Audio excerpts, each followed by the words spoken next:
Em uma festa de família, meu filho tentou me impedir de entrar na sala.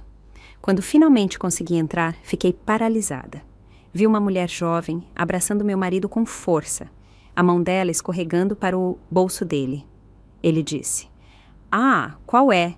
Eu faço isso bem debaixo do seu nariz há anos." Meu filho emendou: "É, mãe, todo mundo sabe. Ela é tipo a nossa segunda mãe." Saí da sala, em silêncio por um motivo. Quando voltei, desencadeei a vingança mais brutal que eles jamais poderiam ter imaginado. Meu nome é Helena Guzmão e eu quero contar uma história. É a minha história. Por muito tempo, eu nem conseguia pronunciar essas palavras em voz alta, mas acho que chegou a hora. É sobre um casamento de 40 anos, uma família que construí do zero e como tudo desmoronou da maneira mais inacreditável. Antes de eu começar a minha história, adoraria saber de qual cidade vocês nos acompanham. Por favor, não hesitem em compartilhar nos comentários. Ricardo e eu estávamos casados há 40 anos. 40 anos é uma vida inteira, não é? Criamos 2 filhos maravilhosos, Bruna e Caio, e fomos abençoados com 2 netas, Juliana e Catarina. Tínhamos a casa no bairro nobre, o jardim bem cuidado, todo o sonho de uma vida perfeita à moda brasileira. Ou era o que eu pensava. Depois que Ricardo se aposentou do cargo de diretor e eu larguei meu emprego de meio período na biblioteca pública da cidade, nossas vidas deveriam ter se acalmado, deveríamos ter entrado naquele ritmo dourado e confortável da aposentadoria que a gente vê nas revistas. Mas a vida não é uma revista. Na última década, mais ou menos, eu vinha lutando contra uma artrite reumatoide grave. Alguns dias eram melhores que outros. Nos dias bons, eu conseguia cuidar do meu jardim, ir ao meu clube de leitura e cozinhar a carne de panela favorita do Ricardo. Nos dias ruins, apenas segurar uma xícara de café era como agarrar um punhado de cacos de vidro. A dor era uma convidada constante e indesejada em nosso lar, e com o tempo, ela tinha mudado a paisagem do nosso casamento. A intimidade física que uma vez compartilhamos havia se tornado uma vítima da doença. Era uma tristeza silenciosa entre nós, algo que a gente reconhecia, mas sobre o qual raramente falávamos. Eu pensei que tínhamos um entendimento, uma cumplicidade que ia além disso. Pensei que ele, de todas as pessoas, entendia a minha luta. Ricardo ainda estava saudável, graças a Deus. Era um homem vibrante, cheio de energia. Jogava tênis 2 vezes por semana, tinha uma partida de pôquer fixa nas sextas-feiras à noite com os amigos e estava sempre ocupado com algum projeto na garagem. Eu ficava feliz por ele, de verdade. Eu nunca quis que a minha condição o freasse. Mas, ultimamente, um novo tipo de distanciamento tinha se instalado. Não eram apenas os hobbies separados. Era algo no olhar dele. Ele parecia inquieto, impaciente. Os sinais eram pequenos no começo, fáceis de ignorar. Ele começou a passar mais tempo no celular, inclinando a tela quando eu entrava no cômodo. As noites de pôquer dele começaram a terminar cada vez mais tarde.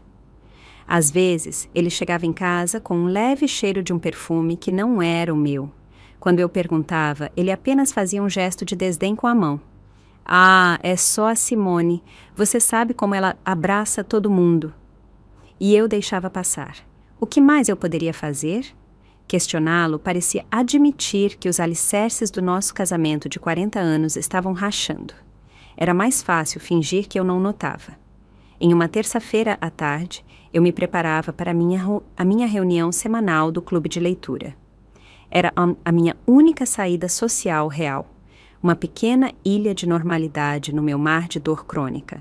Eu estava ansiosa para discutir o último romance com as minhas amigas. Bem quando eu ia pegar as chaves, meu celular vibrou. Era Madalena, a anfitriã. "Helena, eu sinto muito mesmo", ela disse com a voz rouca.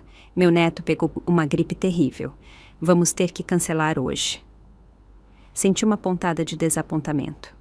"Ah, claro. Não se preocupe com nada. Espero que ele melhore logo." Desligamos e eu fiquei no corredor silencioso. O silêncio da casa vazia me oprimia. Ricardo pensava que eu estaria fora por pelo menos mais 3 horas. Tive uma pequena ideia. Uma tarde tranquila e agradável. Talvez eu pudesse fazer uma surpresa para ele. Eu poderia passar no açougue para comprar uns bons bifes de picanha que ele tanto amava, e poderíamos ter um jantar gostoso, só nós dois. Parecia um bom plano, uma forma de diminuir aquela distância crescente. Senti um pequeno lampejo de esperança enquanto voltava para o meu carro e dirigia para casa, completamente inconsciente de que eu estava dirigindo direto para os escombros da minha vida. O trajeto para casa foi curto, apenas uns 10 minutos. Lembro-me de que o tempo estava lindo naquele dia. Uma daquelas tardes perfeitas de outono, em que o ar é fresco e as folhas ganham tons brilhantes de laranja e dourado. Entrei na nossa garagem e notei um carro desconhecido estacionado um pouco mais abaixo na rua. Era um pequeno conversível vermelho e esportivo, o tipo de carro que uma pessoa jovem dirigiria. Não dei muita importância. Alguns vizinhos novos tinham se mudado algumas casas abaixo. Entrei pela porta da frente, chamando: "Ricardo, querido, voltei mais cedo." Silêncio. Foi a primeira coisa que me pareceu estranha. Normalmente, a televisão estaria ligada na sala, sintonizada em algum canal de esportes, mas a casa estava em calma. O único som era o zumbido baixo da geladeira. "Ricardo?" chamei de novo, um pouco mais alto desta vez. Atravessei o hall e entrei na sala de estar, e foi então que eu vi. A cena está gravada na minha memória como uma fotografia. Ricardo estava parado perto da lareira.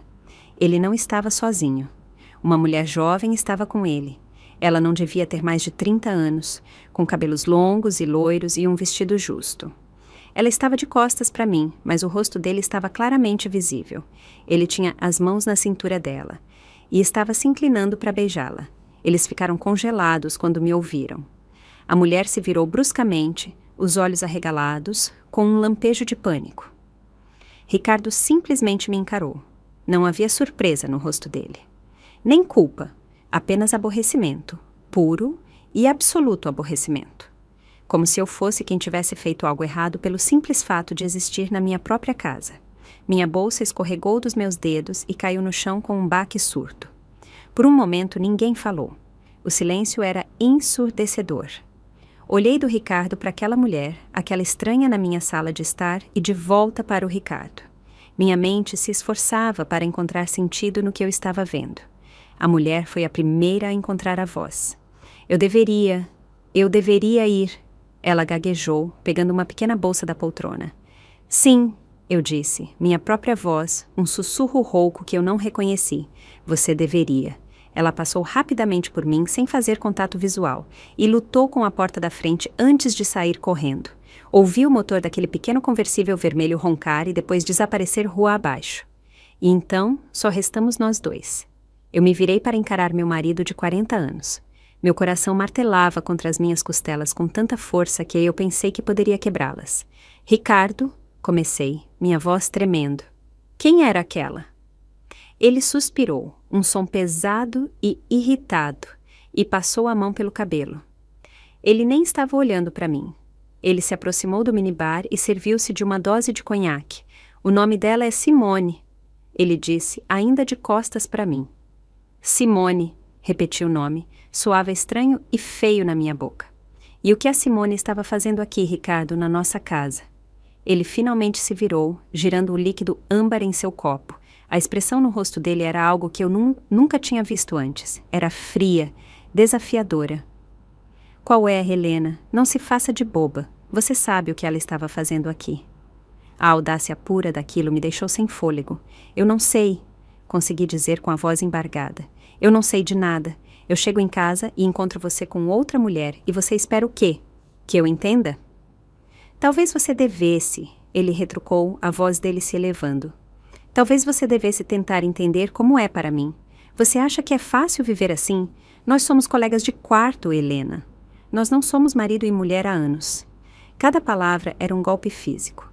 Ele estava usando a minha doença, a dor que eu suportava todos os dias, como uma desculpa, como uma justificativa para me trair, para trazer outra mulher para o santuário do nosso lar, o lar no qual eu havia investido a minha vida. "Então, essa é a solução?" gritei, as lágrimas agora escorrendo pelo meu rosto. "Em vez de falar comigo, em vez de ser meu parceiro, você sai e a encontra?" "Ela me faz sentir vivo, Helena", ele gritou. Ela é divertida, ela não está cansada o tempo todo. Ela não reclama de suas dores e desconfortos. A crueldade daquilo era avassaladora. Senti uma súbita onda de raiva que queimou as lágrimas. Fora! Eu sussurrei. O quê? Ele disse. Fora! Repeti, minha voz agora perigosamente calma. Eu não quero você nesta casa esta noite. Vá para a casa de um amigo, vá para a Simone, eu não me importo, mas saia da minha vista. Ele me encarou por um longo momento, o maxilar cerrado. Acho que ele esperava que eu desmoronasse, que eu implorasse. Ele não esperava por isso. Sem mais uma palavra, ele bateu o copo no balcão, pegou as chaves da tigela ao lado da porta e saiu, batendo-a atrás de si. E eu fiquei sozinha nos escombros do meu casamento de 40 anos. Eu afundei no sofá, o silêncio da casa gritando em meus ouvidos e finalmente me permiti desabar. Passei aquela noite em um estado de torpor. Eu não dormi, apenas vaguei de um cômodo para outro, tocando nos móveis, nas fotos nas paredes, lembranças de uma vida que de repente eu não tinha certeza se tinha sido real. Na manhã seguinte, Ricardo voltou. Ele não se desculpou. Agiu como se nada tivesse acontecido, preparando seu café matinal, lendo o jornal. O silêncio era uma arma, e ele a empunhava com uma precisão experiente. Isso continuou por 2 semanas. 2 semanas vivendo com um fantasma na minha própria casa, mal conversávamos. Eu sentia que estava enlouquecendo. Pensei em ligar para os filhos, Bruna e Caio, mas o que eu lhes diria? O pai de vocês está me traindo. As palavras pareciam muito vergonhosas para serem ditas. Eu estava paralisada. Então, chegou o dia do nosso grande churrasco de família. Sempre foi uma grande celebração familiar para nós. Um grande churrasco no quintal com todos os filhos e netos, terminando com a queima de fogos da cidade na beira-mar. Naquele ano, a ideia me encheu de pavor, mas Ricardo insistiu. Temos que manter as aparências, Helena. Ele havia dito na única vez que abordou a situação diretamente. A família começou a chegar por volta do meio-dia. Bruna e seu marido Felipe com as minhas netas Juliana e Catarina. Depois Caio e sua esposa Ingrid.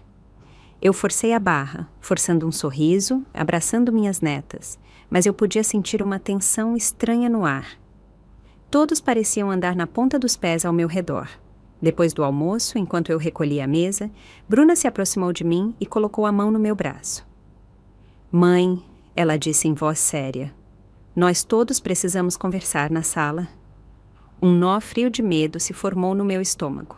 Eu a segui até a sala de estar, onde todos estavam reunidos.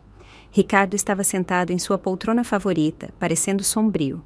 Os filhos estavam dispostos nos sofás. Parecia um cenário.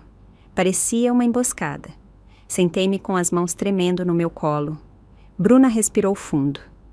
Mãe, ela começou escolhendo suas palavras com cuidado. O pai nos contou o que está acontecendo. Olhei para ela, atordoada em silêncio. Ele tinha contado. Ele tinha emoldurado a narrativa, contado a versão dele da história antes que eu tivesse a chance de falar. Ele nos falou sobre a Simone. Ela continuou. E sobre os seus problemas. O fato de que vocês dois, de que você não pode mais ser uma esposa para ele daquele jeito. A sala começou a girar. Meus problemas. Eles estavam chamando a minha dor crônica e debilitante de meus problemas. Olhei para Ricardo, mas ele não retribuiu o olhar. Olhei para o meu filho Caio, ele estava olhando para o chão. Então o que é isso? Eu consegui dizer. Uma intervenção? Vocês estão todos aqui para me dizer que eu não estou fazendo o suficiente pelo pai de vocês?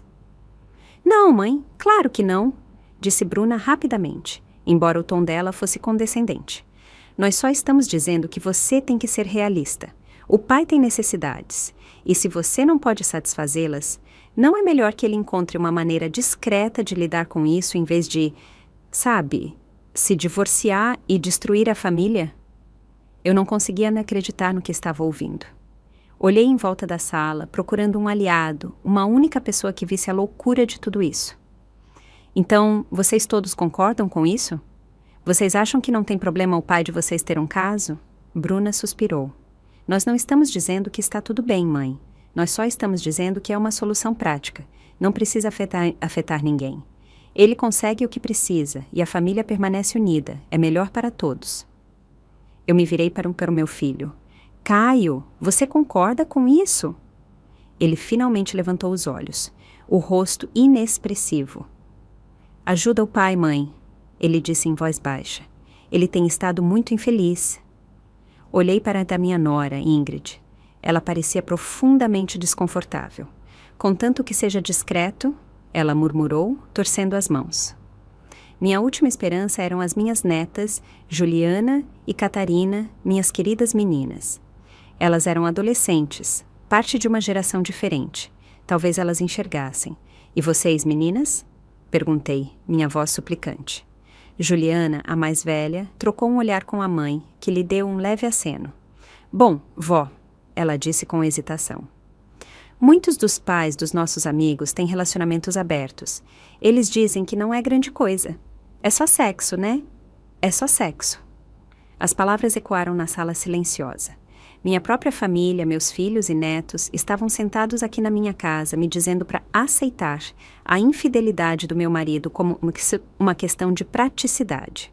Eles tinham ficado completamente do lado dele. Eles tinham escolhido os desejos dele em detrimento da minha dignidade. Naquele momento, eu nunca havia me sentido tão absolutamente sozinha, tão completamente traída. Senti-me como um móvel velho, algo que eles mantinham por razões sentimentais, mas que não servia mais a um propósito útil. Levantei-me, minhas pernas tremendo. Entendo, eu disse, minha voz inexpressiva. A maioria vence, ele vai conseguir o que quer. Virei-me para sair da sala, para escapar dos olhares deles, que eram compassivos e críticos. Quando cheguei à porta, Ricardo me chamou pelo nome. Helena. Por um segundo bobo e esperançoso, pensei que ele poderia reconsiderar, que ele poderia ver a coisa monstruosa que tinha feito. Eu me virei. Ele me encarou, o rosto sério. Eu posso dizer para a Simone que você estava brincando sobre ligar para a polícia. Você realmente a assustou. O último pedaço do meu coração se estilhaçou. Não respondi. Simplesmente saí da sala pela porta dos fundos e fui para o jardim. Poucos minutos depois, ouvi vivas vindos da sala. Olhei pela janela e os vi. Minha família estava abraçando Ricardo, dando tapinhas nas costas dele. Eles estavam celebrando a vitória dele, celebrando a negociação bem-sucedida da minha rendição. E pela janela pude ver meu marido, meu parceiro de 40 anos, já pegando o celular, um sorriso se espalhando pelo rosto, enquanto ele ligava para seu amante para lhe dar a boa notícia. Depois daquele dia, o dia do churrasco de São João, uma nova e terrível normalidade se instalou em nossa casa. Era o inferno silencioso e educado de um casamento que estava morto, mas ainda não tinha sido enterrado. O caso já não era um segredo a ser escondido, mas um fato a ser gerenciado. Ricardo não fez esforço para ser discreto. Eu sabia que toda terça e quinta-feira à tarde, enquanto eu estava nas minhas consultas de fisioterapia aquática, Simone vinha. Eu sabia porque podia sentir o cheiro do perfume dela pairando no ar quando eu chegava em casa. Comecei a encontrar longos fios de cabelo loiro nas almofadas do sofá. Uma vez, até encontrei um brinco, uma coisa barata e brilhante enfiada na lateral da poltrona dele. Peguei-o com 2 dedos, olhei para ele por um longo momento e depois o deixei cair na lata de lixo. O que havia para dizer? Eu tinha sido voto vencido. A família tratou a situação com uma assustadora sensação de normalidade. Quando ligavam, perguntavam: como estão você e o pai? Como se nada tivesse mudado. Bruna, em particular, parecia pensar que tinha arquitetado um compromisso brilhante. Uma tarde, ela apareceu com algumas compras para mim. Enquanto eu as guardava, ela disse com uma voz brilhante e alegre: sabe, mãe, eu estou tão orgulhosa de você. Parei o que estava fazendo e a encarei. Orgulhosa de mim? Por quê? Por ser tão compreensiva, ela disse completamente séria. Por colocar a felicidade do pai em primeiro lugar. Isso mostra o quanto você o ama. Deixar ele fazer isso. Deixar ele. A palavra ficou suspensa no ar entre nós, como se eu tivesse dado a minha permissão. como se fosse um presente generoso que eu tinha concedido em vez de uma traição que estava me destruindo dia após dia. Senti um nó frio e duro se formando no meu peito. Bruna, eu disse, minha voz baixa e firme. Esta é a última vez que vamos falar sobre isso. A última. Você me entende? Ela ficou surpresa com meu tom, mas assentiu. Claro, mãe, eu entendo. É difícil esquecer se as pessoas ficam tocando no assunto. Ela não fazia ideia. Ela pensava que o meu problema era uma questão de esquecimento. Não uma ferida que estava infeccionando no coração da nossa família. Comecei a me isolar não apenas do Ricardo, mas de todos. Eu me tornei uma observadora da minha própria vida. Eu cozinhava, limpava, ia às minhas consultas, construía um muro ao meu redor, tijolo por tijolo doloroso. Nos fins de semana, Ricardo estava em casa. Jantávamos juntos, conversando sobre coisas sem sentido. O tempo, as notícias, o que os netos estavam fazendo. Ele tentava ser carinhoso às vezes, uma mão no meu ombro, um elogio sobre a comida. Era tudo uma atuação, uma forma de acalmar a própria consciência. Eu raramente retribuía. O poço de afeto que eu uma vez tive por ele tinha secado. Para lidar com isso, comecei a passar dias inteiros fora de casa, especialmente aos sábados. Eu dizia ao Ricardo que tinha me matriculado em uma nova aula de arte ou que era voluntária no hospital. Na realidade, eu simplesmente dirigia. Dirigia por horas, sem um destino em mente. Encontrava um bar tranquilo em uma cidadezinha que eu nunca tinha visto antes e me sentava por horas com uma xícara de café, apenas observando as pessoas viverem suas vidas comuns. Eu ia ao cinema e via filmes um após o outro, me perdendo nas histórias de outras pessoas, porque a minha tinha se tornado insuportável. Essas longas ausências não pareciam incomodar Ricardo. Na verdade, ele parecia preferir. Dava a ele uma casa vazia, uma agenda livre. Eu sabia o que estava acontecendo enquanto eu estava fora. A casa era dele, a cama era dele, e Simone estava com ele. O pensamento era uma dor surda e constante, mas algo estranho começou a acontecer durante aquelas longas e solitárias viagens de carro. A dor lentamente começou a se transformar em algo mais frio, mais afiado. Era determinação. Eu percebi que todos me viam como uma velhinha frágil e fraca que não tinha escolha a não ser aceitar o seu destino. Eles pensavam que o meu silêncio era rendição. Eles estavam errados. Meu silêncio era o meu planejamento. Meu silêncio era o meu tempo de espera. Meu silêncio era a minha preparação para a guerra. Os meses se arrastaram. As cores vibrantes do outono desapareceram no cinza frio do inverno. Nossa casa, antes cheia da calidez de uma longa vida compartilhada, agora parecia um museu frio e vazio. Ricardo e eu éramos estranhos educados, coexistindo no mesmo espaço, mas em mundos completamente diferentes. Ele tinha a vida dele, que agora eu sabia que incluía não apenas terças e quintas-feiras à tarde, mas também jantares e passeios com Simone. Minha vida consistia em minhas consultas, minhas viagens solitárias de carro e o meu planejamento secreto. Minha advogada, uma mulher astuta chamada Dr. Matos, tinha sido muito clara. Helena, ela havia dito, precisamos ser meticulosas, documentamos tudo, nos movemos lenta e silenciosamente. E foi o que eu fiz. Comecei a reunir extratos bancários, escrituras e relatórios de carteiras de investimento. Ricardo sempre havia cuidado das finanças, mas eu aprendia rápido. Passei horas na biblioteca aprendendo sobre a divisão de bens e a lei do divórcio. A bibliotecária tranquila estava se tornando uma estrategista financeira. Chegou a primavera e, com ela, o Dia das Mães. Por anos, tínhamos uma tradição familiar. Os filhos me levavam para um almoço elegante em um belo restaurante italiano em um bairro chique. Por acordo mútuo, Ricardo não vinha ao meu almoço de Dia das Mães. E eu não ia à celebração do Dia dos Pais dele. Era o dia dos filhos com cada pai e sempre tinha funcionado para nós. Este ano, no entanto, uma escura suspeita se enraizou na minha mente. Dado o que tinha acontecido na véspera de Natal, eu não conseguia afastar a sensação de que Ricardo veria a minha ausência como uma oportunidade. No dia anterior ao Dia das Mães, Bruna ligou para confirmar. Vamos te buscar às 11, mãe. Estou ansiosa. Ela cantarolou. Na verdade, querida, eu disse, forçando um tom fraco e hesitante na minha voz. Eu não acho que estou disposta a ir este ano. Minha artrite está me matando. Vão vocês e divirtam-se muito sem mim. Me liguem mais tarde. Houve uma pausa. Oh, tudo bem, mãe, disse Bruna, um pouco rápido demais. Se você tem certeza, vamos sentir sua falta.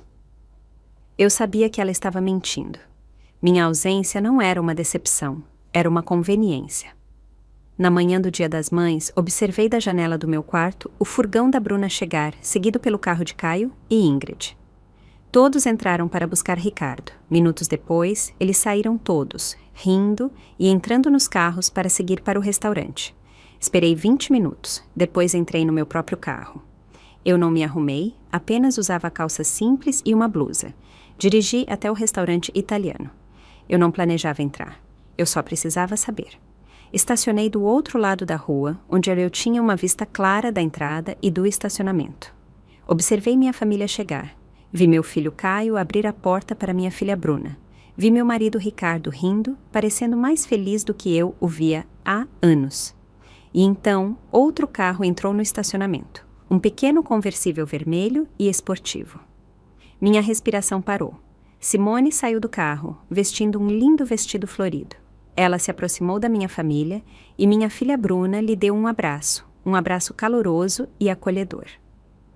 Meu genro Felipe sorriu e acenou. Meu marido Ricardo passou o braço pela cintura dela e a beijou na bochecha. E então, todos juntos, minha família completa com a amante do meu marido a reboque, entraram no restaurante para celebrar o Dia das Mães sem mim. Sem mim. Sentei no meu carro, minhas mãos apertando o volante com tanta força que meus nós dos dedos estavam brancos. A dor nas minhas articulações não era nada comparada à dor no meu coração, mas esta dor era diferente. Não era a dor dilacerante que senti quando descobri o caso pela primeira vez. Não era o desespero humilhado que senti durante a intervenção familiar. Era uma raiva fria e clarificadora. Esta era a traição final. Eram eles, todos eles me apagando. Eles não apenas me substituíram na cama do meu marido. Eles estavam me substituindo na mesa da família. Qualquer resquício de dúvida que restava, qualquer pensamento de que talvez isso pudesse ser consertado, de que a minha família pudesse ser salva, se desvaneceu naquele momento. Tinha acabado, não chorei, simplesmente liguei o carro e fui embora. Não fui a um bar de estrada ou a um cinema, fui direto para casa, entrei no meu escritório e liguei para a doutora Matos. É a hora, eu disse quando ela atendeu. Vamos em frente com o plano final. O ano que se seguiu àquele desastroso Dia das Mães foi o mais estranho da minha vida. Na superfície, eu era a imagem da resignação tranquila. Fiquei ainda mais complacente, mais dócil. Abandonei minhas viagens de carro de fim de semana. Comecei a perguntar ao Ricardo sobre o dia dele, fingindo interesse nos jogos de tênis e nas partidas de pôquer. Eu interpretei o papel da esposa dedicada, embora distante. Todos acreditaram. Eles viram a minha mudança de comportamento como uma aceitação final, o último estágio da minha rendição. Minha filha Bruna até comentou sobre isso durante um telefonema.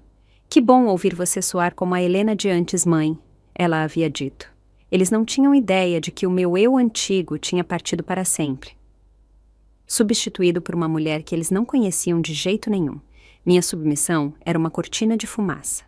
Por trás dela, eu trabalhava com uma fúria metódica e silenciosa. Minha vida se tornou uma série de encontros secretos e operações secretas. A cada 2 semanas, eu dizia ao Ricardo que ia a uma nova aula de hidroginástica para a minha artrite. Em vez disso, eu dirigia até o escritório da doutora Matos no centro. Passamos horas revisando 40 anos de registros financeiros. Ricardo tinha sido esperto. Muitos dos nossos ativos mais valiosos, nossas carteiras de investimento e fundos de pensão, estavam estruturados de uma forma que lhe dava o controle principal. Ele está contando com você não saber como mexer nisso, disse a doutora Matos, batendo em um arquivo grosso. Ele está subestimando você. Vamos usar isso. Começamos o minucioso processo de desenrolar as nossas vidas financeiras. Seguindo o conselho da Dra. Matos, abri uma nova conta bancária no meu nome em um banco diferente. Começamos a redigir a documentação legal para liquidar certos ativos conjuntos, documentos que exigiriam a assinatura de Ricardo. Eu os deslizava em uma pilha de contas domésticas comuns e papéis da declaração de imposto de renda. Só alguns papéis de rotina do nosso consultor financeiro, querido, eu dizia casualmente. Ele rabiscava a assinatura dele sem um segundo olhar, muito absorto no jogo de futebol na TV para se importar. Cada assinatura era uma pequena vitória, outro tijolo nos alicerces da minha nova vida. Durante esse tempo, eu também fiz algo por mim mesma. Retomei o contato com um velho amigo, o nome dele era Augusto. Nós tínhamos trabalhado juntos anos atrás, antes de eu me aposentar da biblioteca. Ele era o diretor da biblioteca, um homem gentil e amável, com um raciocínio rápido e um profundo amor pela literatura. A esposa dele tinha falecido de câncer alguns anos antes e eu sabia que ele se sentia sozinho. Encontrei o número dele e liguei por impulso no começo, apenas para ouvir uma voz amiga. Começamos a nos encontrar para tomar café. Era inocente. Falávamos de livros, dos nossos antigos colegas, dos nossos filhos. Pela primeira vez em anos, eu me senti vista. Eu não era uma esposa doente ou um problema a ser gerenciado. Eu era apenas Helena. Augusto escutava. Quando finalmente criei coragem para contar a ele o que estava acontecendo no meu casamento, ele não ofereceu clichês nem julgamentos. Ele simplesmente escutou, os olhos cheios de uma profunda e compassiva tristeza.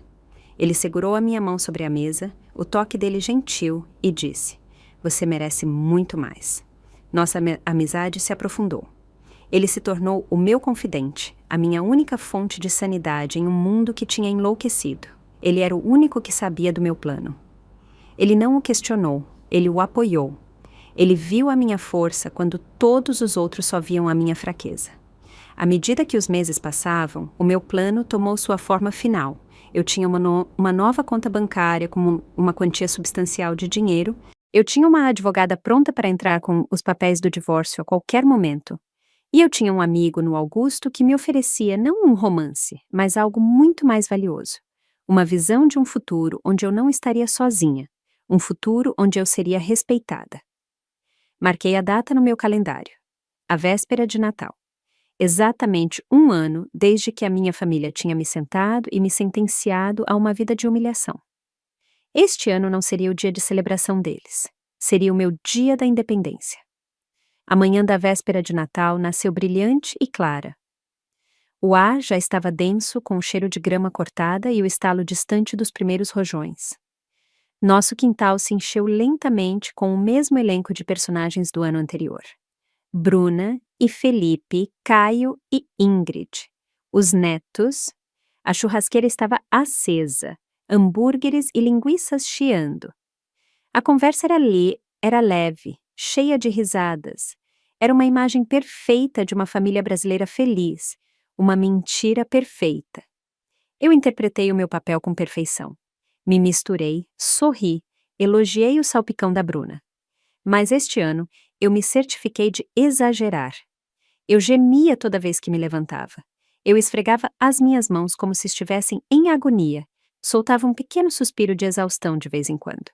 Eu estava plantando as sementes para a minha performance final. Ao anoitecer, enquanto todos começavam a arrumar caixas térmicas e cadeiras de praia para ir ver a queima de fogos na praia, encontrei Ricardo na cozinha. "Querido", eu disse, colocando uma mão no braço dele. Minha voz estava carregada de um cansaço fabricado. "Eu não acho que vou conseguir ir aos fogos este ano. As articulações estão me matando. Acho que preciso me deitar e descansar cedo." Ele olhou para mim com um lampejo do que eu poderia jurar ser preocupação genuína. Essa foi a parte mais difícil de tudo isso. Saber que em algum lugar, enterrado profundamente sob o egoísmo e a traição, estava o homem que eu uma vez amei. Um homem que ainda podia sentir um pingo de afeto por mim. Isso tornou o que eu estava prestes a fazer ainda mais difícil, mas não menos necessário. "Tem certeza, Helena?" ele perguntou. "Você também perdeu no ano passado." "Tenho certeza", eu disse, dando-lhe um sorriso fraco. Estou ficando velha, eu acho. Vão vocês e divirtam-se muito por mim. Ele deu um tapinha na minha mão. Tudo bem, se você tem certeza, descanse. Assim que ele saiu da sala, eu o vi ir direto para a Bruna. Uma conversa sussurrada, um rápido aceno. Eu sabia exatamente o que estava acontecendo. Minha ausência não era um problema, era um convite. Eles estavam abrindo espaço para a Simone. A nova traição, embora esperada, ainda doeu. Um por um, eles vieram se despedir, expressando desapontamento por eu não ir. Eu abracei minhas netas, Juliana e Catarina, um pouco mais do que o normal. Sejam boas, minhas queridas meninas. Eu sussurrei, o coração doendo. Essa era a única perda verdadeira. O único dano colateral da minha guerra, que eu sabia que deixaria uma cicatriz permanente. Fiquei na porta da frente e acenei enquanto eles se amontoavam no furgão da Bruna, as risadas deles flutuando em minha direção na brisa quente da noite. Eles nem olharam para trás. No momento em que as luzes traseiras desapareceram na esquina, eu me movi. Não havia tempo para hesitar. Minha bagagem, uma única mala, já estava feita e escondida no fundo do meu armário. Percorri a casa pela última vez. Não me senti triste. Não senti nada além de uma calma tranquila e resoluta. No quarto, tirei a minha aliança de casamento, o simples aro de ouro que eu usava há 40 anos. Coloquei-a suavemente no travesseiro do Ricardo. Ao lado dela, coloquei um pequeno e discreto pendrive. Peguei minha bolsa e minha mala. Saí para a garagem e entrei no meu carro. Não olhei para a casa pelo retrovisor. Eu já estava olhando para a frente. A algumas ruas de distância, estacionado em uma rua lateral tranquila, Augusto me esperava em seu carro. Parei atrás dele, saí e coloquei minha mala no porta-malas dele. Deixei meu próprio carro ali, estacionado legalmente na rua. Eles o encontrariam. Eu me deslizei no banco do passageiro do carro dele e ele se inclinou e pegou minha mão. Pronta? Ele perguntou, a voz dele suave. Estou pronta, eu disse. E juntos dirigimos em direção ao aeroporto, em direção ao resto da minha vida, enquanto as primeiras explosões dos fogos de artifício começavam a iluminar o céu noturno atrás de nós. A família voltou para casa tarde, por volta das 10h30 da noite. Imagino que estivessem eufóricos com os fogos de artifício, ainda vibrando com a alegria festiva. Ricardo provavelmente abriu a porta esperando encontrar a casa escura e eu dormindo na cama. Foi Caio quem descobriu. Eu soube disso mais tarde por Ingrid. Ricardo tinha pedido a ele para ir ver como eu estava, para ter certeza de que eu estava bem. Caio entrou no quarto principal. Ele não me encontrou. Ele encontrou uma cama vazia e perfeitamente feita. E no travesseiro do pai, brilhando sob a luz suave do abajur, havia 2 pequenos objetos. Minha aliança de casamento e um pendrive preto. Uma sensação de inquietação deve ter passado por eles. Isso não estava certo. Isso não fazia parte do plano. Eles se reuniram todos na sala de estar, um grupo confuso e ansioso. Felipe, sendo o mais experiente em tecnologia, pegou o pendrive e o conectou ao laptop dele. Um único arquivo de vídeo apareceu na tela. Ele deu um clique duplo. A tela ficou preta por um momento e então meu rosto apareceu. Eu estava em um quarto que eles não reconheceram, sentada em uma cadeira confortável. Eu parecia calma. Eu olhava diretamente para a câmera, como se estivesse olhando nos olhos de cada um deles. Olá a todos, eu comecei, minha voz clara e firme. Se eu calculei certo, vocês estão assistindo isso um pouco depois das 10 da noite, logo após voltarem dos fogos de artifício. Eu os vi em minha mente olhar reflexivamente para o relógio. Neste exato momento, continuei, eu estou em um avião voando para muito longe do Brasil, e caso vocês estejam se perguntando, eu não vou voltar. O som do grito sufocado de Ricardo, um não, foi algo que eu só pude imaginar, mas eu sabia que estava lá. Vocês me traíram, disse a mulher na tela, a nova eu, a voz dela inabalável. Todos e cada um de vocês. Ricardo, meu marido de 40 anos, um homem para quem eu construí um lar, criei uma família e apoiei em tudo. Você me descartou como um trapo velho por uma mulher com metade da minha idade. E quando eu ousei me opor, você colocou os meus próprios filhos contra mim. Eu pensei que 40 anos de lealdade, dedicação e fidelidade significariam algo para você. Eu merecia coisa melhor do que isso. Os seus desejos, e sejamos honestos, eram caprichos, não necessidades, nunca deveriam ter prevalecido sobre a minha dignidade. Deixei as palavras flutuarem no ar por um momento antes de voltar a minha atenção para os meus filhos. Bruna, a sua traição doeu tanto quanto a do seu pai. Você sempre foi a garota da mamãe. Fazíamos tudo juntas, e saber que você não apenas apoiou o seu pai em me trair, mas ativamente o encorajou. Que você doutrinou ele e a mim sobre como aceitar isso. Isso partiu o meu coração de uma maneira que as ações dele jamais poderiam. Eu podia imaginá-la balançando a cabeça em negação, mas a verdade estava ali na tela para o marido dela ver. E Caio? Você deve ser um dos homens mais tolos do mundo. Você percebeu que, ao apoiar isso, você deu permissão para sua esposa, Ingrid, fazer o mesmo com você? Você disse a ela com as suas ações que, se ela sentir que as necessidades dela não estão sendo satisfeitas, ela tem luz verde para buscar satisfação em outro lugar. Como é isso, filho? Eu vi Felipe olhando para Bruna. Uma nova e terrível suspeita nascendo nos olhos dele. Eu vi Ingrid olhando para Caio, o rosto dela pálido. Eu não estava apenas indo embora. Eu estava plantando sementes de dúvida que cresceriam no solo envenenado da traição deles. A família que eles lutaram tanto para manter unida já estava começando a desmoronar. O vídeo continuou. Eu, na tela, fazendo uma pausa para que o peso das minhas palavras afundasse. A atmosfera naquela sala deve ter sido densa, cheia de choque e um horror crescente. Mas eu não tinha terminado. Os golpes emocionais eram apenas o prelúdio para o evento principal. Eu não podia permanecer em um casamento onde eu era desrespeitada semanalmente, eu disse, minha voz se tornando mais fria, mais profissional. E eu certamente não ia ficar quando descobri que isso acontecia várias vezes por semana. Ah, sim, Ricardo. Você não foi tão discreto quanto pensava. Convidá-la para o Dia das Mães? Isso foi de um mau gosto especial. Eu também devo mencionar a situação financeira em que os deixei. Por 40 anos, eu coloquei esta família em primeiro lugar. Eu gerenciei o lar, criei os filhos e apoiei a carreira do Ricardo, permitindo que ele acumulasse a nossa riqueza. Eu decidi que é hora de eu ser compensada pelas minhas contribuições. Eu me inclinei ligeiramente para ir em frente. Ricardo, eu deixei a casa para você. Como você sabe, ela está totalmente paga e tem um valor considerável. Minha advogada, a doutora Matos, entrará em contato para ajudá-lo com a venda, caso você decida fazê-lo. Eu também deixei R$ 400 mil, 400 tratadas, na conta corrente. Eu calculei que isso dá R$ 10 mil. Dá R$ 10 mil para cada ano bom que você me deu. Infelizmente, não houve anos bons ultimamente. Deixei isso penetrar. Um acordo generoso, por qualquer padrão. Mas foi o que veio a seguir que mudaria tudo para eles. Quanto ao restante dos nossos ativos, eu disse, minha voz baixando ligeiramente. Nossas carteiras de investimento, nossos fundos de pensão, nossas economias, eu os levei. Com a ajuda da minha advogada, eu garanti a minha metade dos bens conjugais e algo mais como compensação por danos morais e abuso de confiança.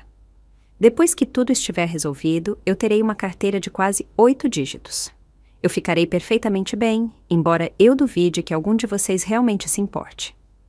O silêncio na sala deve ter sido absoluto. O dinheiro, a base das suas vidas confortáveis, a fonte da segurança deles, a futura herança que todos davam como certa, tinha desaparecido. Ah! Adicionei, um pequeno sorriso cúmplice brincando em meus lábios. E se vocês estão preocupados que eu vá passar os meus anos dourados sozinha, não se preocupem. Eu já tenho companhia, e ele está sentado bem ao meu lado neste avião. Eu me virei para o meu lado, fora da câmera. Augusto, você quer dizer um oi? O rosto de um homem apareceu no enquadramento. Era Augusto. Ele parecia distinto e gentil, com olhos calorosos. Ele sorriu suavemente para a câmera. Olá, ele disse. A voz dele tranquila e agradável. Eu sou o Augusto. Eu vou ajudar a Helena a gastar o que poderia ter sido a herança de vocês. Ele fez um pequeno aceno com a mão. Eu voltei para a câmera. Ricardo, você provavelmente não se lembra do Augusto, mas você o viu várias vezes em eventos da biblioteca. Trabalhamos juntos por mais de 20 anos. Ele se aposentou antecipadamente para se juntar a mim no meu novo lar. Fomos amigos íntimos todo esse tempo e fizemos companhia um ao outro nos últimos meses, desde que eu contei a ele o que o meu marido estava fazendo. E a melhor parte: as necessidades do Augusto são simples. Apenas afeto, respeito e boa conversa. Estou ansiosa por isso. Olhei diretamente para a câmera pela última vez, meu olhar sustentando o de Ricardo através da tela. Eu amei você, Ricardo. Eu amei você desde o dia em que nos conhecemos. Eu ansiava por envelhecer com você. Estou tão desapontada que os seus desejos físicos arruinaram isso para nós, para mim. Pelo seu bem, espero que tenha valido a pena. Adeus. E a tela ficou preta. Aquele foi o momento em que a tela ficou preta. E eu soube que naquela sala, a quilômetros de distância, minha vida antiga tinha terminado oficialmente. Minha nova vida, sentada naquele avião ao lado de um bom homem, tinha acabado de começar. Se você ainda está ouvindo, por favor, me ajude dando um curtir neste vídeo e comentando com o número 1 aqui embaixo. Isso me permite saber que você me apoiou e me diz que você está comigo nesta jornada. O apoio de vocês é um incentivo tremendo e me dá força para continuar. Por favor, comente com o número 1 e escute o que aconteceu depois. As semanas que se seguiram à minha partida foram, como eu soube mais tarde por Ingrid, um puro caos. O vídeo havia detonado como uma bomba no meio das vidas confortáveis deles, e as consequências foram devastadoras. Ricardo, despojado de sua esposa e da maior parte de sua fortuna em um único golpe, desmoronou. Ele era um homem à deriva, perdido em um mar de sua própria criação. Ele ligou para o meu telefone incessantemente por dias, deixando dezenas de mensagens de voz que oscilavam descontroladamente entre raiva, incredulidade e súplicas patéticas de desculpas. Eu nunca as ouvi. Augusto as apagou para mim. A maior explosão, no entanto, ocorreu no casamento da minha filha Bruna. Minhas palavras no vídeo tinham sido um golpe direto na frágil confiança entre ela e Felipe. Ele não conseguia olhar para ela sem ver o aviso da mãe dela. Você deu carta branca. A acusação pairava entre eles, envenenando o ar do lar deles. Eles discutiam constantemente. Felipe ficou desconfiado e retraído. Bruna, confrontada com a possível perda do seu próprio casamento, entrou em pânico. A solução prática que ela tão confiantemente havia receitado para o meu casamento de repente não parecia mais tão prática. Caio e Ingrid estavam mais calmos, mas o dano também estava lá. Ingrid, que sempre havia sido a mais relutante do grupo, se distanciou da família. Ela estava grávida do primeiro filho deles, meu primeiro neto, e não queria fazer parte daquela toxicidade. Ela disse a Caio que, até que ele pudesse entender a profunda falta de respeito que eles tinham me demonstrado, ela precisava de espaço. Eles estavam todos fraturados, pedaços quebrados, de uma família que antes havia sido inteira. Eles tinham sacrificado a minha dignidade no altar dos desejos do Ricardo, e agora estavam pagando o preço. Cerca de 3 semanas depois de eu ir embora, decidi fazer uma ligação. Eu não liguei para a Bruna nem para Caio. Liguei para a Ingrid. Eu sabia que ela era a única que poderia ter alguma consciência. Ela atendeu no primeiro toque, a voz dela cautelosa. Olá, Ingrid. É a Helena. Eu disse baixinho. Houve uma inspiração brusca do outro lado. Oh, Helena, meu Deus, como você está? Onde você está? Eu estou bem, querida. Eu estou segura e estou bem, mas eu não posso te dizer onde estou agora. Como você está? Eu estou bem, ela disse, a voz dela vacilante. O pai, quer dizer, o Ricardo não está bem e a Bruna e o Felipe estão tendo problemas sérios. Ela fez uma pausa. Helena, eu tenho que te dizer. Eu sinto muito, eu sabia que estava errado desde o início. Eu deveria ter falado alguma coisa, eu era nova na família. Eu estava com medo, não é desculpa, mas eu sinto muito mesmo. Ingrid, eu disse, e eu estava falando sério. Eu vi nos seus olhos naquele dia, você está perdoada. Ela começou a chorar baixinho. Obrigada. Isso significa muito, especialmente porque eu quero as 2 avós na vida do meu bebê. Eu estou grávida, Helena. A notícia foi um raio de sol atravessando as nuvens da tempestade. Um bebê. Um novo começo. Oh, querida, eu disse. Minha própria voz embargada pela emoção. Que notícia maravilhosa! Parabéns! Conversamos mais um pouco. Ela me contou mais sobre as consequências, sobre as discussões e as lágrimas. Antes de desligarmos, eu fiz um pedido. Ingrid, eu disse, eu acho que estou pronta para falar com eles, com todos. Você pode organizar uma ligação para amanhã à noite, mas com uma condição: a Simone não deve estar lá. Claro, Helena, ela disse sem hesitar. Eles estarão lá. Na noite seguinte, eu me sentei com Augusto na sala de estar da nossa nova casa, uma pequena e bela casa com vista para o mar. O telefone estava no viva voz. A ligação se conectou com a sala de estar onde a minha antiga família estava reunida. Olá, mãe, estamos todos aqui. Ouviu-se a voz de Ingrid, um pouco trêmula. Obrigada, Ingrid, eu disse com calma. Só para vocês saberem, o Augusto está comigo. Eu quero que esta seja uma conversa educada, não uma discussão. Vocês todos concordam? Um coro de concordâncias murmuradas veio pelo viva voz. Ótimo, eu comecei. Eu queria esperar um tempo passar antes de falarmos. Fiz uma pausa, depois me dirigi ao meu filho. Caio, parabéns pelo bebê. Eu digo isso de coração. Obrigado, mãe, ele disse, a voz abafada. Eu vou tentar ser o tipo de pai que você me ensinou a ser. A melhor coisa que você pode fazer pelos seus filhos é amar a mãe deles. Eu disse suavemente. Lembre-se disso. Em seguida, foi a vez de Ricardo. Helena, querida, por favor. Ele começou, a voz dele embargada. Por favor, volte. Nós podemos consertar isso. Eu vou terminar com a Simone. Eu juro. Se você tivesse me dito que realmente iria embora... Eu disse a você, Ricardo. Eu o interrompi. Minha voz firme, mas não cruel. Eu disse a você que eu não aceitaria isso, mas você não ouviu. Você escolheu o seu caso acima do nosso casamento. Você a convidou para estar na nossa família. Não há conserto para isso. A partir do momento em que você a escolheu acima de mim, nosso casamento acabou. Eu sinto muito, mas está feito. Eu pude ouvi-lo começar a soluçar, um som quebrado e impotente. E o seu compromisso comigo, ele conseguiu dizer. Você fez esse compromisso primeiro. Sim, eu fiz. Eu respondi. E eu ainda estaria honrando-o se você não tivesse quebrado o seu. Quando você o fez, você me libertou do meu compromisso e me deu a oportunidade de fazer um novo. O que eu fiz com o Augusto. Não há volta. Um pesado silêncio se instalou, quebrado apenas pelo choro do Ricardo. Então Bruna falou, a voz dela fria de raiva. Que lindo, mãe! Você ligou só para machucar o pai ainda mais? Tudo porque o seu ego não podia suportar que outra mulher o fizesse se sentir bem. Você realmente vê dessa forma, Bruna? Perguntei com calma. Deixe-me fazer uma pergunta ao seu marido. Felipe, como está o seu ego?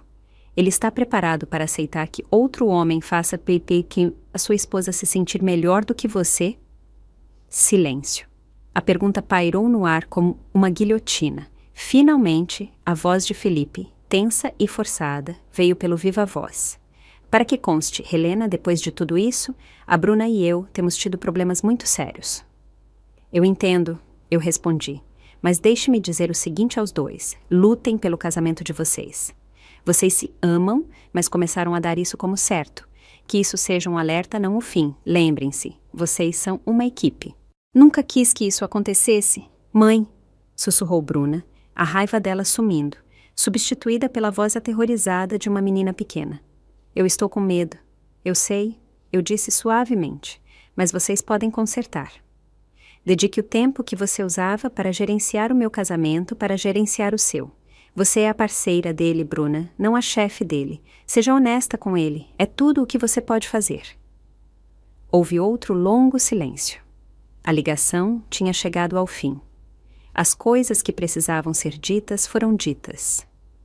É tarde demais para nós, querida, eu disse, minha voz suave. Uma despedida final para a minha filha. Mas não é tarde demais para vocês. Deixei Augusto desconectar a chamada. Recostei-me na minha cadeira e olhei pela grande janela para o oceano, as ondas indo e vindo, constantes e eternas.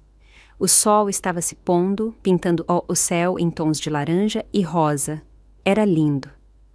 Um capítulo da minha vida, um longo e doloroso, finalmente tinha terminado de verdade e pela primeira vez em muito, muito tempo, eu senti algo que pensei ter perdido para sempre. Eu senti paz. Obrigada. Obrigada por ouvir a minha história. Não foi fácil contá-la, mas era importante.